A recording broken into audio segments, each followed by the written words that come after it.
यूनान था कभी, खो गया। मिस्र था कभी, खो गया। बेबीलोन था कभी, खो गया। कितनी सभ्यताएं आई और चली गई, लेकिन भारत, जिसकी परंपरा इतनी पुरानी होने के बावजूद भी आज भी अपना अस्तित्व बनाए हुए है। मार्क ट्वेन लिखते हैं, भारत मानव जाति का पालना है। ये वो स्थान है जहां मानव भाषा का जन्म हुआ। भारत की धरती मानव इतिहास की माँ है। ये महान गाथाओं की दादी है और परंपराओं की परदादी है। भारत मानव इतिहास की सबसे कीमती और सबसे रचनात्मक चीज़ों का खजाना रहा है। इस वीडियो में हम भारत के प्राचीन इतिहास से जुड़ी 7 इंटरेस्टिंग बातें जानेंगे।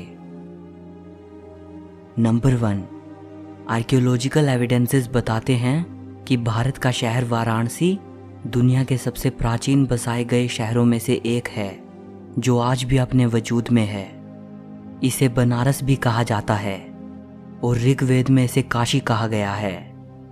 वैसे बनारस को कम से कम 3000 साल पुराना माना जाता है, लेकिन हिंदू मिथोलॉजी के अनुसार भगवान शिव ने 5000 साल पहले इस शहर की स्थापना की थी।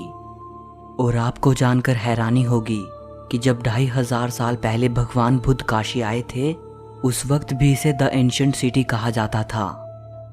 हिंदू धर्म के 7 पवित्र स्थानों में से काशी को सबसे पवित्र माना जाता है। यहाँ तक कि जैन और बौद्ध धर्म में भी काशी एक बेहद पवित्र स्थान है। नंबर 2, तक्षशिला विश्वविद्यालय को दुनिया की सबसे पहली यूनिवर्सिटी माना जाता है।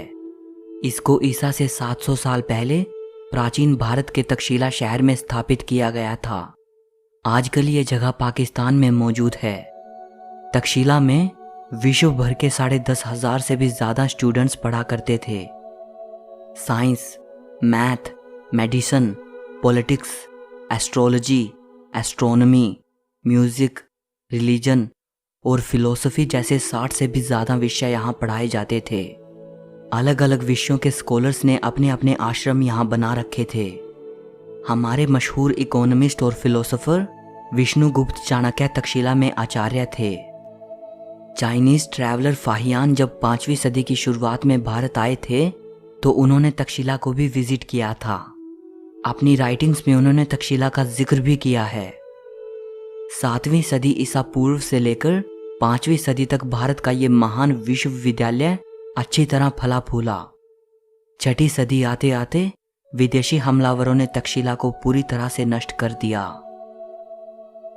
नंबर 3, शिक्षा के मामले में आज भारत भले ही दुनिया के बहुत से देशों से पीछे हो, लेकिन एक समय था जब भारत की नालंदा यूनिवर्सिटी हायर एजुकेशन के लिए दुनिया का सबसे इम्पोर्टेंट सेंटर हुआ करती थी। नालंदा तक्षशिला से भी वेल ऑर्गेनाइज्ड यूनिवर्सिटी थी। कोरिया, जापान, चीन, तिब्बत, इंडोनेशिया, फारस और तुर्की जैसे देशों से स्टूडेंट्स यहाँ पढ़ने आते थे। नालंदा यूनिवर्सिटी का एंट्रेंस एग्ज़ाम बेहद मुश्किल होता था।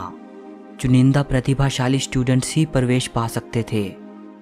नालंदा के बारे में आज हमें जो ज़्यादा जानकारी मिलती है, वो famous Chinese travellers when Tsang और इत्सिंग की राइटिंग्स से मिलती है, जो 7th सेंचुरी में यहाँ आए थे। हुएन त्सांग ने अपनी भारत यात्रा के 2 साल नालंदा में बिताए थे।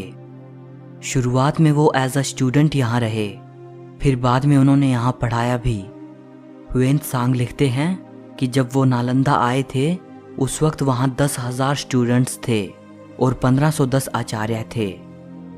ये अनुमान लगाया जाता है कि एक समय में हमारे ग्रेट मैथमेटिशियन आर्यभट्ट नालंदा के हेड थे।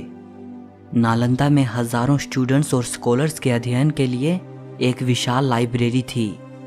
इस लाइब्रेरी में 3 लाख से भी ज़्यादा किताबें थी। 12वीं सदी के अंत में तुर्की हमलावर बख्तियार खिलजी ने नालंदा को जलाकर पूरी तरह नष्ट कर दिया।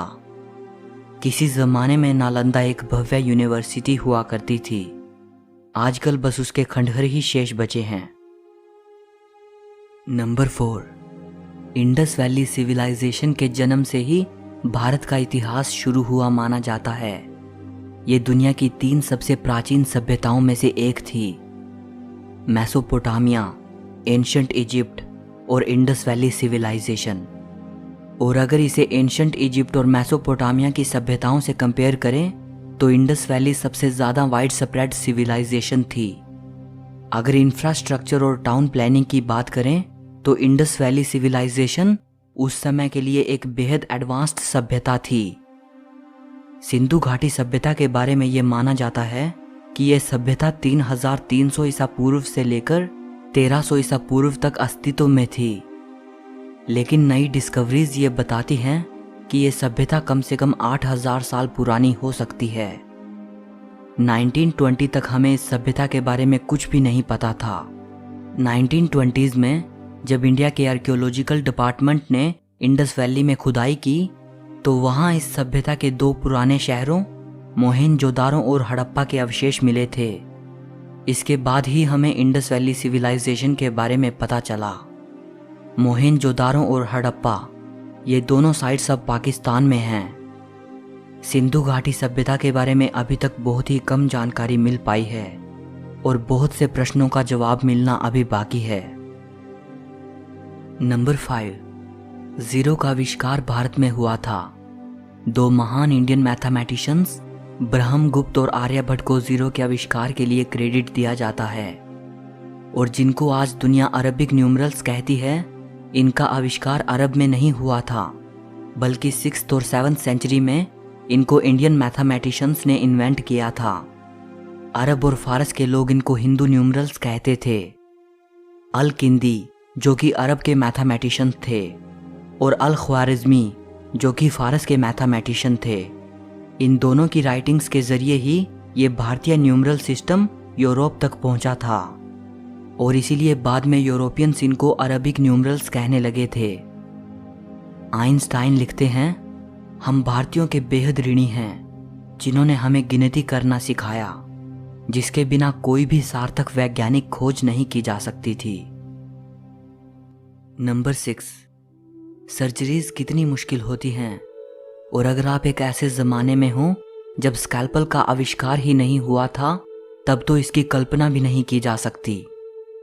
आज से 2600 साल पहले एक एंशिएंट इंडियन फिजिशियन सुश्रुत बेहद कॉम्प्लेक्स सर्जरीज किया करते थे, जैसे cataract, kidney stones, artificial limbs, rectifying fractures और इवन प्लास्टिक सर्जरी।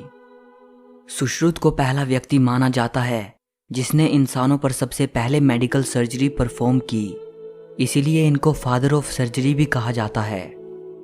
सुश्रुत ने शल्य चिकित्सा पर एक संस्कृत ग्रंथ लिखा था जिसे सुश्रुत संहिता कहा जाता है। सुश्रुत संहिता को चिकित्सा पर लिखा गया most important surviving ancient treatise माना जाता है और इसे आयुर्वेद का फाउंडेशनल टेक्स्ट भी माना जाता है। सुश्रुत संहिता में 184 चैप्टर्स हैं जिनमें जिक्र मिलता है 1120 बीमारियों का, 700 मेडिसिनल प्लांट्स का, 64 प्रेपरेशंस फ्रॉम मिनरल सोर्सेज और 57 preparations based on animal sources. इसके अलावा बहुत से सर्जिकल इंस्ट्रूमेंट्स दर्शाए गए हैं। 8वीं सदी में सुश्रुत के इस महान ग्रंथ को किताब शाह शुन अल हिंदी नाम से अरबी भाषा में भी ट्रांसलेट किया गया था। एक और महान एंशिएंट इंडियन फिजिशियन थे महर्षि चरक, जो सुश्रुत के बाद और ईसा से 200 साल पहले हुए थे। इनकी शिक्षा तक्षशिला में हुई थी। चरक को पहला फिजिशियन माना जाता है जिसने डाइजेशन, मेटाबॉलिज्म और इम्यूनिटी के कॉन्सेप्ट को सामने रखा। महर्षि चरक की मेडिकल ट्रीटस चरक संहिता को आयुर्वेद की एनसाइक्लोपीडिया माना जाता है। नंबर 7, अगर भारत के इतिहास में झांकें तो वो बेहद वैभवशाली नजर आता है। ब्रिटिश रूल से पहले भारत दुनिया के सबसे अमीर देशों में शुमार हुआ करता था, या संभवतः सबसे अमीर देश। यूं ही नहीं, ये देश विश्व भर में सोने की चिड़िया कहलाता था। अगर कहा जाए तो गलत ना होगा कि इस देश की मैसिव वेल्थ ने ही इतने इन्वेडर्स को यहाँ आकर्षित किया।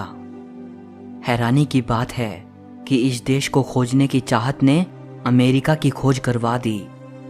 कोलंबस जो भारत के लिए निकला था और गलती से अमेरिका पहुंच गया।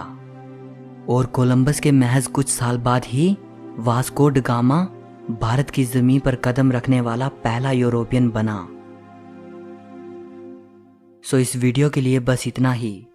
अगर आपको वीडियो अच्छी लगी हो तो लाइक और शेयर कर देना और हिस्ट्री से जुड़ी